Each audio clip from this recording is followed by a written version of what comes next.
"You'll never be a real man like him," she whispered after an argument. So I said nothing and moved out the next morning. Now he's in jail, and I'm the one she calls at 2 a.m. Hey viewers, before we move on to the video, please make sure to subscribe to the channel and hit the like button if you want to see more stories like this. Thanks. When I first met Tara, she made everything feel like summer.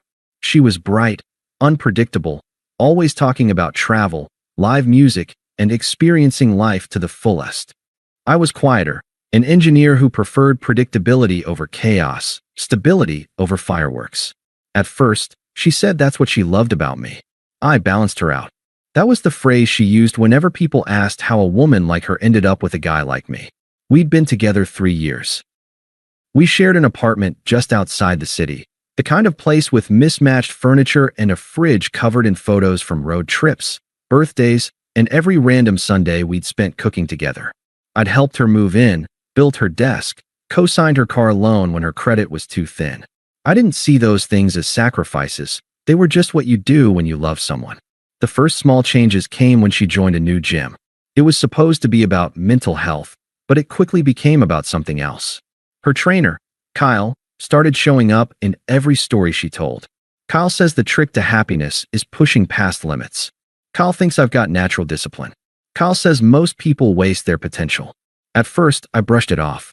Everyone needs motivation, and if some guy shouting about grind set was helping her stay consistent, fine. But then she started comparing, casually, at first. One night over dinner, she set her phone down after scrolling through a photo of Kyle deadlifting something ridiculous and said, "You'd understand if you actually took risks sometimes. Kyle doesn't just exist, Ethan, he lives." I laughed, mostly out of disbelief. "You mean he posts about living?" I said. "I just don't film myself doing it." She rolled her eyes and went back to her phone. "That's what I mean. You never get it." That word, never, lingered. It had weight. The next few weeks, she started dressing differently, spending more time at the gym, always just grabbing a smoothie afterward. She'd come home late, smelling like someone else's cologne, and when I mentioned it, she'd smirk and say, "Relax, Ethan. Not everything revolves around you." I didn't argue. I'd never been the yelling type. But silence can say more than words. There was a Friday night when her friends came over, 2 women and 1 guy I barely knew. I offered to grab drinks for everyone, and as I walked back from the kitchen, I heard her laugh, sharp, cruel, cutting through the chatter. "He's sweet," she said, "but he's not exactly the type you brag about."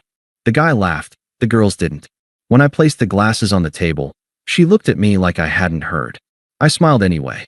That night, she slid into bed after midnight and whispered, "Don't be so sensitive, babe. You know I'm joking." But I wasn't sensitive. I was observant. And I'd started to notice a pattern. Every joke chipped away at something I used to be proud of. Still, I tried. I kept cooking for us, left little notes on her mirror, asked about her day even when she barely answered. I told myself it was just a phase, that she was restless, that she'd calm down once things stabilized at work. But deep down, I knew something was shifting. Love doesn't usually die loudly. It erodes quietly, grain by grain, every time someone chooses mockery over respect. And by the time I realized how far we drifted, she was already halfway gone. By the time fall rolled around, I could feel it, the quiet contempt. It showed up in small ways. Her sighs when I spoke.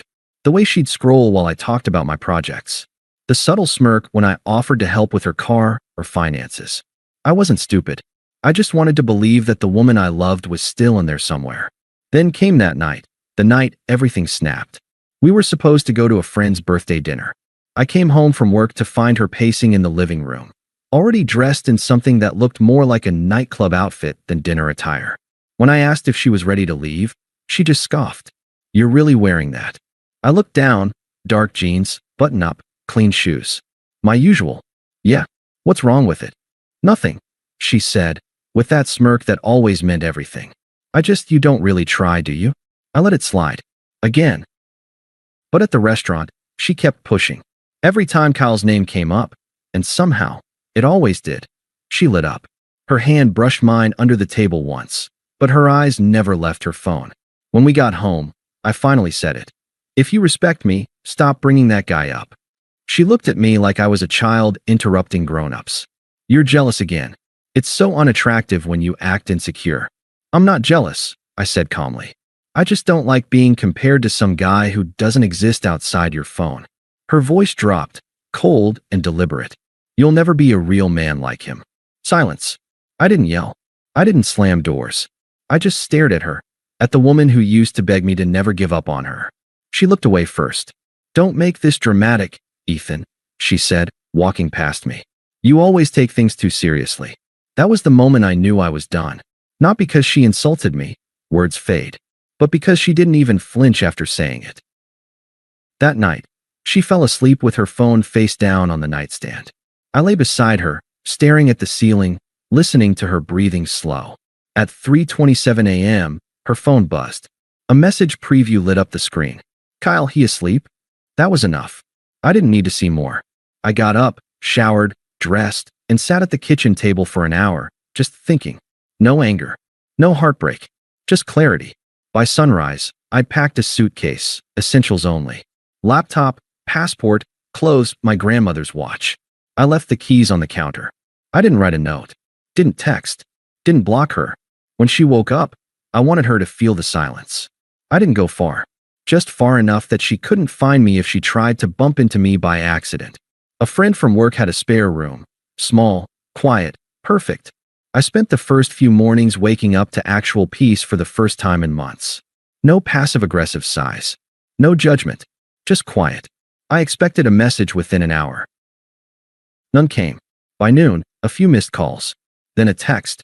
Ava, are you serious right now? Followed by another. Ava, you're acting childish. We had an argument. Then silence. Then, hours later, Ava, where did you go? Can we talk? I didn't answer. I didn't delete them either. I just let them pile up. By the next day, she was calling mutual friends. One of them, Ryan, sent me a screenshot of what she said. He's having some kind of mental breakdown. I'm worried. Funny how quiet detachment gets rebranded as instability when they can't control it anymore. That evening, I checked our shared bank account. She'd transferred herself $600 for bills. The bills were in my name, of course. So I froze the account. 10 minutes later, my phone rang again. Her name. Then again. Then again. When she realized I wasn't going to answer, she switched tactics. A voicemail came through. Her voice, sweet, performative, trembling just enough to sound pitiful. Ethan, I don't know what you're doing, but can we please talk? You're scaring me. I didn't mean what I said. I was upset. Please don't just disappear like this. I played it twice. Not because I missed her, but because I wanted to memorize the tone. She was scared, not of losing me, but of losing her grip. By the third day, she was showing up at my job. First time, she waited in the lobby pretending to be delivering something. Second time, she cried in the parking lot until someone asked if she was okay. I walked right past her both times. Ryan texted me that night. Bro, she's saying you abandoned her after she opened up about her insecurities.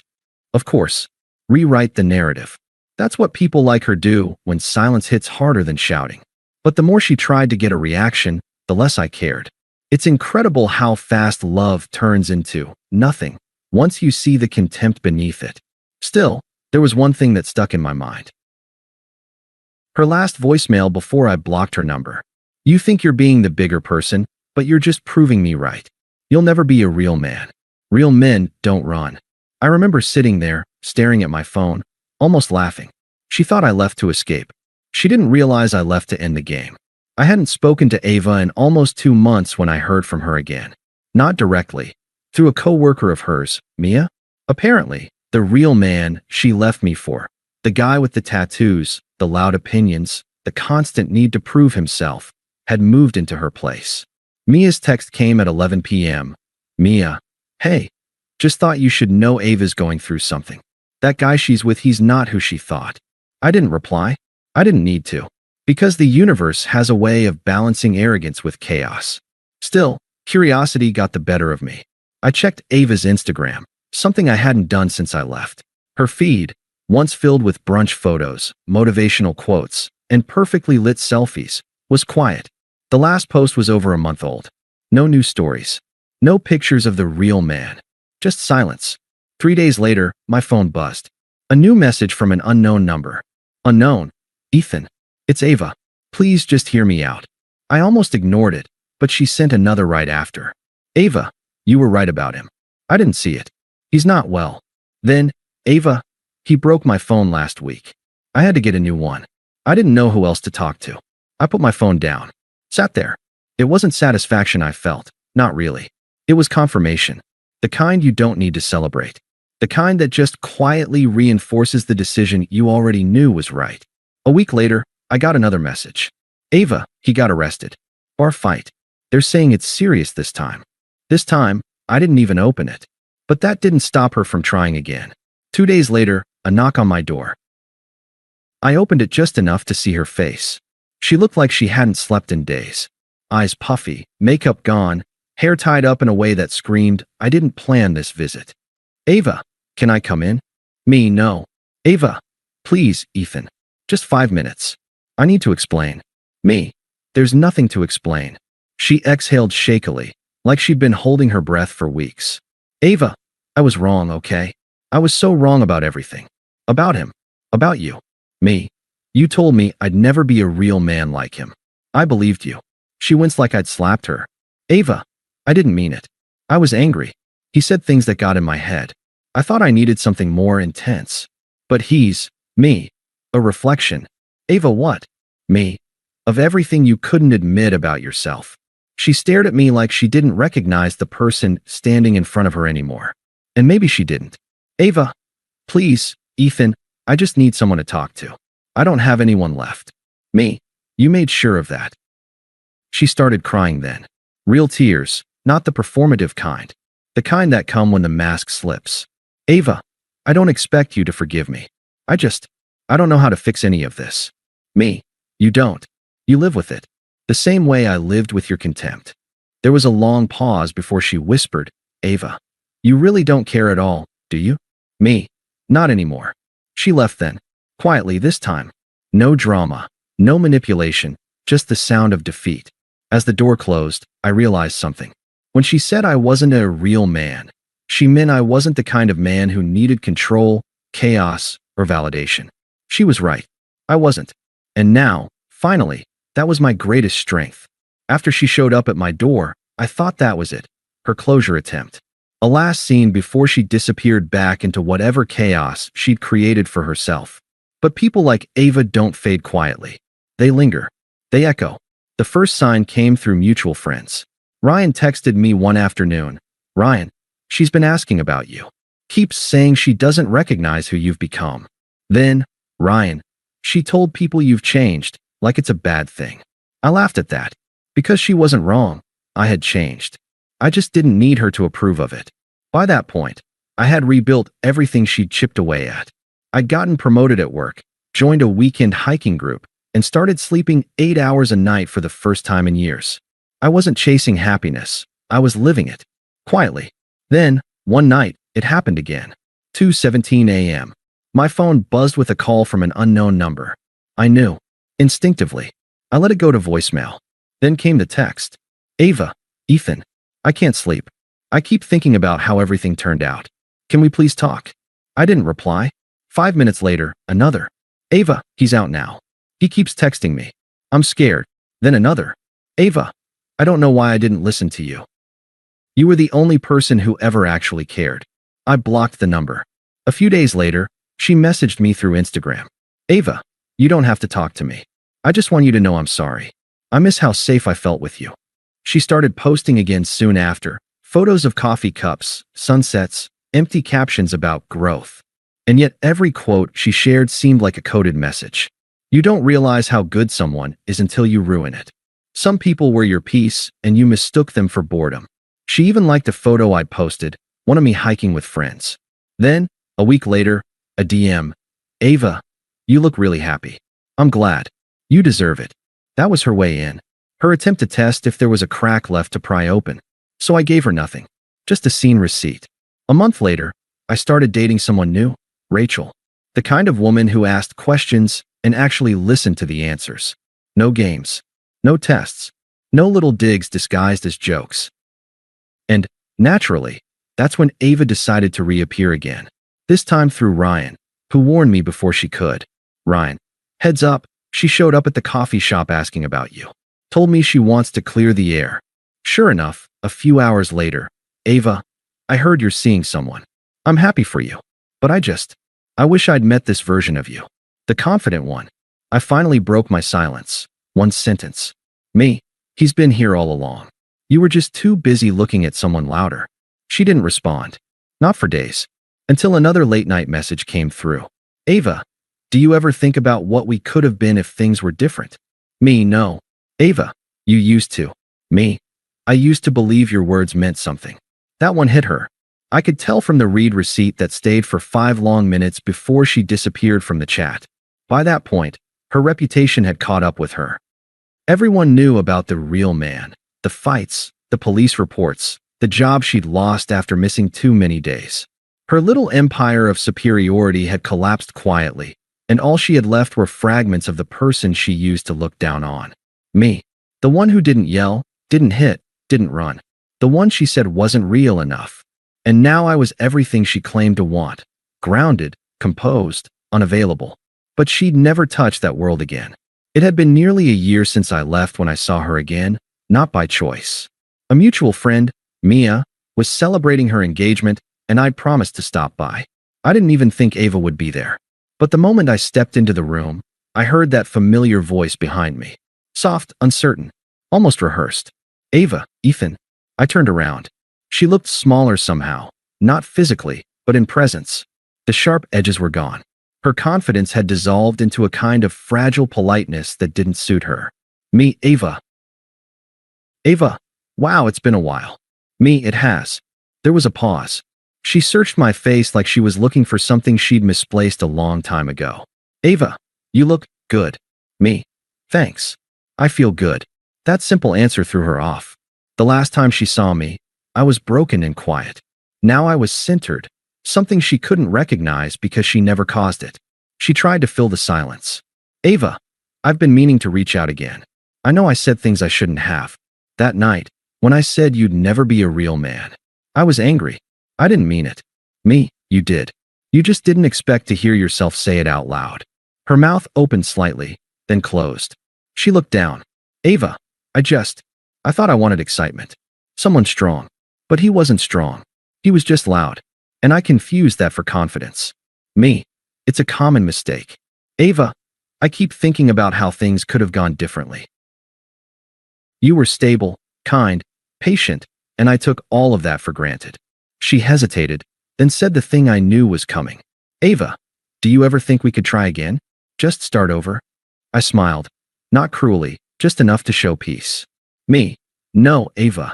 I don't think about the past like that anymore. Ava. So that's it? After everything. Me. After everything, yes. That's exactly it. She looked around, maybe hoping for sympathy from someone nearby. But nobody was paying attention. It was just us, and the weight of her own words from a year ago echoing between us. Ava, you really don't care anymore, do you? Me. I did. Enough to build a life around you. Enough to lose myself trying to be who you said I wasn't. But I'm not that man anymore. Her voice cracked. Ava, I know you're seeing someone. Rachel, right? Me, yes. Ava, she's lucky. Me, no. We're both just better to each other than we ever were to ourselves back then. That was the moment her face changed. A flicker of realization, the quiet horror of understanding that the thing she tried to humiliate me for had become the foundation of someone else's happiness. Ava, I'm sorry. Me, I'm sure you are. But apologies don't fix contempt. They just acknowledge it existed. She swallowed hard. Ava, I hope you're happy. Me, I am. And I hope someday you stop chasing versions of people you invent in your head. That was it. No dramatic exit. No raised voices. Just truth. Calm. Final. Heavy enough to end a story without needing punctuation. I turned to leave, and as I walked away, I heard her whisper to herself, he really did become a man. But she was wrong again. I didn't become one. I just stopped letting her decide what that meant. Thanks for watching. Make sure to subscribe to the channel and hit the like button. What do you think about this story? Share it in the comments.